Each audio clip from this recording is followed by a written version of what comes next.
It was all right on opening night for England. Eventually. The excitement of staging a European Championship at a time when England's youth sides have never been performing better translated into a pretty nervy start for the hosts in a game everyone expected them to win. But the young Lions eventually managed to break down Israel's stubborn resistance and take all 3 points. And that was by far the most important thing here.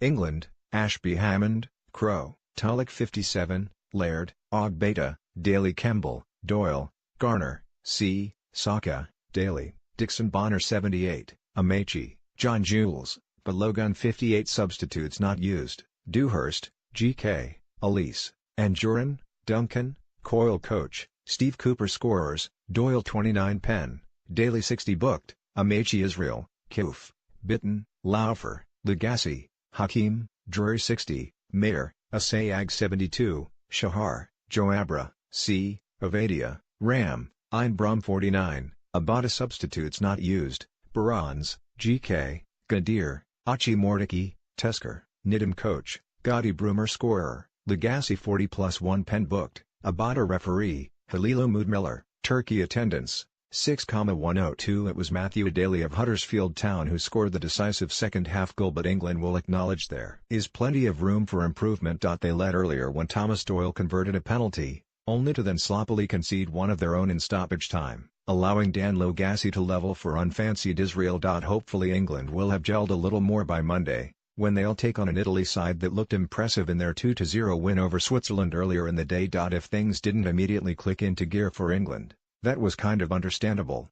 Playing host does mean automatic qualification, but it also deprives the group of the competitive edge that comes from the qualification process. Though this latest under-17 crop defeated Portugal, Russia and Germany in a mini-tournament back in November, results had been less encouraging at February's Algarve tournament. With no warm-ups since, it took almost half an hour for England to find some fluidity.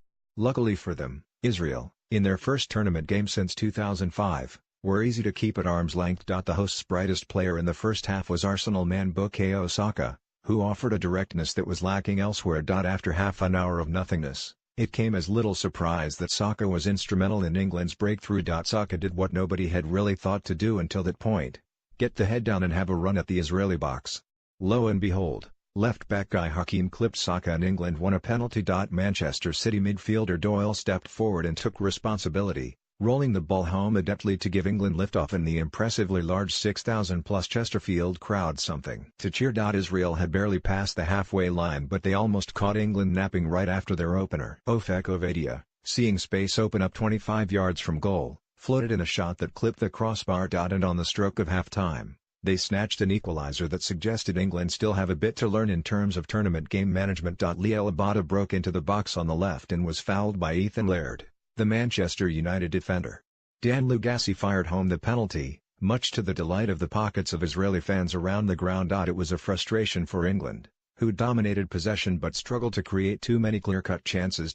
There was an increased urgency about England from the get-go in the second half, a flurry of half-chances signaling their intent as Israel were penned back. The captain, James Garner of Manchester United, caught the eye.